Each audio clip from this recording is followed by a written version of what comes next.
축구장에 떨어진 로켓으로 어린이를 포함한 12명이 사망을 하고 또 그에 대한 보복으로 헤즈볼라의 군사고문인 슈크라가 살해됐습니다. 그리고 이란의 새로운 대통령 취임식에 참석을 한 하마스의 수장 하니에 역시 살해됐죠. 중동이 심상치가 않습니다. 안녕하세요, 김주윤입니다. 며칠 전 레바논에서 날아온 로켓이 이 골란고원 쪽에 있는 한 축구장을 공격을 해서 총 12명이 사망했다는 굉장히 슬픈 소식이 들어왔습니다. 이스라엘 측에서는 당연히 이것은 헤즈볼라의 짓이다라고 생각을 하는 것 같고, 그런데 또 헤즈볼라 측에서는 우리가 그런 게 아니다라고 이야기를 하고 나섰어요. 그래서 여러 가지로 확정이 되는 것이 아니냐라는 그런 걱정들을 하고 있습니다. 사실 지난해 10월 7일 하마스의 공격으로 중동에서 전쟁이 시작이 되었고요. 보통 중동에서의 전쟁이 그렇게 오래 가지는 않는 편인데 벌써 9개월 넘게 지속이 되고 있습니다.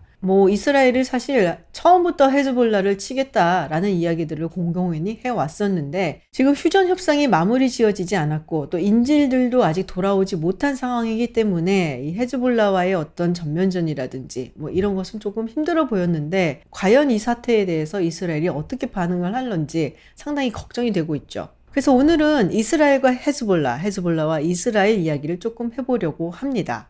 자, 먼저 헤즈볼라에 대한 이야기를 해보려고 하는데요. 헤즈볼라는 아랍어로 신의 당이라는 뜻이라고 합니다. 1982년 이스라엘이 레바논을 침공한 것을 계기로 해서 반이스라엘 단체로 설립이 되었죠. 그리고 그 이후에 이란으로부터 굉장히 많은 지원을 받으면서 지금은 무시할 수 없는 존재로 자라났습니다. 근데 우리가 헤즈볼라의 이야기를 좀 하려면은요, 여러 가지 사건이라든지 또 거기에 있었던 인물이나 조직에 대해서도 조금 이야기를 해봐야 해요. 먼저 팔레스타인 해방기구 PLO 이야기를 하지 않을 수 없습니다.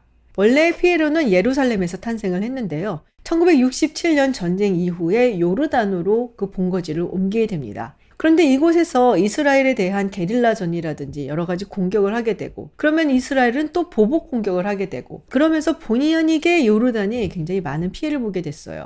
피에로가 그러면서 이곳에서 자금도 모금을 하고 군사훈련도 하고 그러다가 반요르단 정부 활동도 하게 되죠. 결정적으로 후세인 요르단 국왕 암살 시도를 하게 되면서 무력 충돌을 하게 되고요. 결국 1970년 팔레스타인 해방기구는 요르단에서 쫓겨나게 됩니다. 그리고 그 다음으로 가서 자리를 잡은 곳이 레바논입니다. 자, 우리가 여기서 레바논의 조금 특수한 정치 상황을 이야기를 좀 해봐야 될 것 같아요. 레바논은 이른바 종파 정치를 하는 곳이죠. 이 레바논 지역에는 기독교 마론파, 드루즈, 수니파 이슬람 그리고 시아파 이슬람이 섞여서 살고 있습니다. 1943년 레바논이 건국을 할 당시에 정치적인 혼란을 막기 위해서 한 가지 방법을 고안해내는데요. 정치 권력을 배분하는 것이었죠. 그러면서 대통령과 군 사령관은 기독교 마론파가, 총리는 수니파 무슬림이, 그리고 국회의장은 시아파 무슬림이 차지하기로 한 겁니다. 얘기를 이렇게 듣고 나니까 뭔가 기독교 마론파한테 좀 몰아준 기분이 들기는 하죠. 사실 이 당시에 1932년에 있었던 인구 조사를 기반으로 그렇게 정권을 나눈 거라고 해요. 그 당시에는 기독교 마론파가 더 많은 다수였다라고 하죠.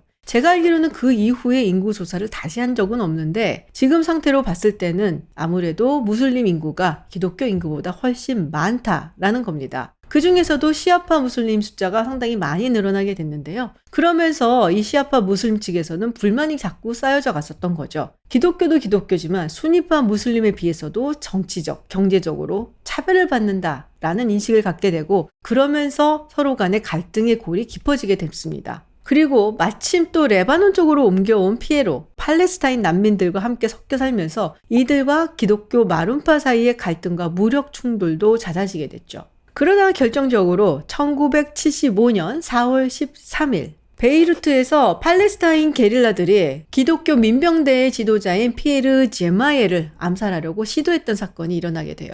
이걸로 인해서 긴장이 폭발하게 되고 그리고 내전으로 레바논은 치닫게 됩니다. 이 내전으로 레바논은 정말 어마어마하게 많은 피해를 보게 됐는데요. 이 혼란기를 틈타서 피에로는 레바논 남부에서 자신들의 통제권을 더욱더 강화하게 되죠. 그러면서 이스라엘에 대한 공격도 계속적으로 감행을 하게 되고요. 결국 이스라엘도 1978년 한번 레바논을 침공을 하기도 해요. 그러다 결정적으로 1982년 6월 3일 주 런던 이스라엘 대사였던 슬로모 아르고프가 아부 니달 그룹에 의해서 습격을 받고 그리고 중상에 처하게 됐습니다. 아부 니달은 과격한 팔레스타인 테러 집단을 이끌던 인물이에요. 피에로를 보고 너무나 온건하다라고 비판을 했던 인물이기도 하거든요.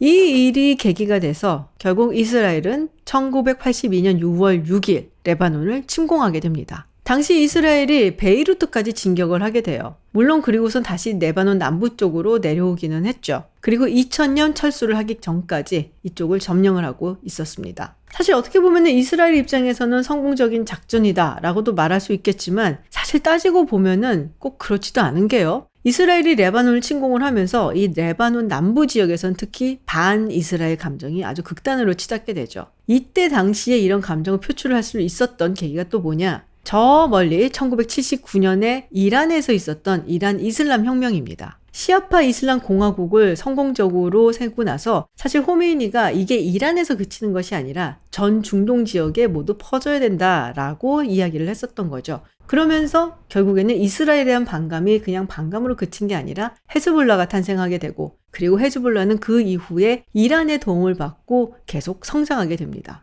사실 헤즈볼라는 탄생부터 아주 뚜렷한 목표가 있었죠. 이스라엘을 이 땅에서 쫓아내리라. 그리고 이스라엘의 뒷배가 돼주고 있는 미국과 프랑스에도 보복을 하리라. 그래서 처음부터 테러라든지 암살이라든지 인질극이라든지 이런 것들을 일삼았습니다. 예를 들면요. 1983년 4월에는 주 베이루트 미국 대사관을 폭탄 테러를 해요. 대사관 직원들, 거기를 방문했던 방문객까지 무려 63명이 숨지는 사건이 발생을 했습니다. 같은 해 10월에는 미국 해병대 병영 그리고 프랑스군의 병영을 폭탄 테러를 하죠. 그러다가 레바논 내전이 1989년 타이프 협정을 통해서 1990년 끝나게 됩니다. 그리고 1992년부터 헤즈볼라는 레바논의 의회, 즉 정계에도 진출을 하게 되는데요. 지금까지도 헤즈볼라는 상당히 정치적인 영향력을 끼치고 있습니다. 그리고 여기다가 더해서 무장 세력으로도 상당히 맹위를 떨치고 있죠. 레바논 정규군보다 헤즈볼라의 군사력이 훨씬 더 강하다라고 이야기를 하는데요. 여기에는 매년 수억 달러씩 보조를 해주고 있는 이란의 역할이 굉장히 큽니다. 현재 헤즈볼라는 약 15만 기에 이르는 미사일을 가지고 있다라고 얘기를 하고요. 병력만 하더라도 6만에서 10만이다라는 얘기가 있습니다. 그 외에도 정말 첨단 무기들, 여러 가지 무기들을 이란이 제공을 해주고 있기 때문에 하마스와 비교를 했을 때 헤즈볼라는 굉장히 버거운 상대다라고 얘기를 합니다. 이란이 자신들의 프록시들까지 다 포함을 해서 Axis of Resistance라고 이야기를 합니다. 그 중에서도 이란을 빼고는 헤즈볼라가 가장 강력하다라고 이야기할 수 있습니다. 사실 이번 공격을 헤즈볼라는 자기들이 한 것이 아니다라고 이야기를 하는데요. 헤즈볼라와 이스라엘은 저강도의 긴장 상태를 계속 유지해 왔었습니다. 10월 7일까지는요. 그런데 10월 7일 하마스가 이스라엘을 공격하고 나서부터는 둘 사이의 긴장 상태가 점점 더 고조되고 있어요. CSIS의 보고서에 따르면 2023년 10월 7일 이전에는 사실 둘 사이에 큰 그런 충돌은 없었거든요. 그런데 그 이후에는 급격하게 증가를 해서 2024년 3월 초까지 무려 4,400건의 무력 충돌이 있었습니다. 사실 그전에도 로켓을 쏜다든지 이런 게 전혀 없었던 건 아닌데요. 약간은 그 레드라인 같은 게 있었거든요. 어느 정도 이상은 넘지 않는 방식이었는데 이게 점점 더 확대가 되어 가고 있다는 겁니다. 그렇게 아슬아슬하게 레드라인을 넘나들면서 지금 긴장 상태를 유지하고 있는데 지난 6월부터 뭔가 좀 레토릭도 수위가 좀 높아지고 공격 범위도 좀 많이 넓어지는 느낌이 드는 거예요. 예를 들면은 네타냐후 총리가 양면적 극격과 우리 충분히 할 수 있다. 큰 소리를 치기도 하고요. 또 헤즈볼라 측에서는 이스라엘의 굉장히 큰 도시죠. 하이파의 구석구석을 담은 드론으로 찍은 사진을 공개를 하기도 하고요. 물론 레토릭이 수위가 높아진다든지 이런 식의 위협적인 것을 보여준다고 해서 꼭 전쟁이 나라는 법은 없습니다. 그렇지만 이 긴장이 높아지게 되면은 한 가지 실수가 나올 수도 있고 그러면 그 실수가 바로 전쟁으로 이어지는 경우도 많기 때문에 많은 사람들이 지금 우려를 하고 있는 것이죠. 사실 전문가들은 헤즈볼라가 이스라엘과의 어떤 전면전을 원하지는 않는다라는 얘기를 해요. 헤즈볼라 측에서도 굉장히 부담스럽고 이란 입장에서도 상당히 부담스러운 일이다. 그럼에도 불구하고 네타냐후 총리 입장에서는 이런 긴장 상태나 어떤 전투의 상태를 계속 이어가는 것이 본인의 어떤 정치적인 생명을 위해서도 좋지 않겠냐라고 판단을 하고 있다는 거죠. 자, 이번 공격으로 인해서 상당히 긴장들 하고 있는데요. 부디 중동에서 이것이 확전으로 이어지지 않기를 바랍니다.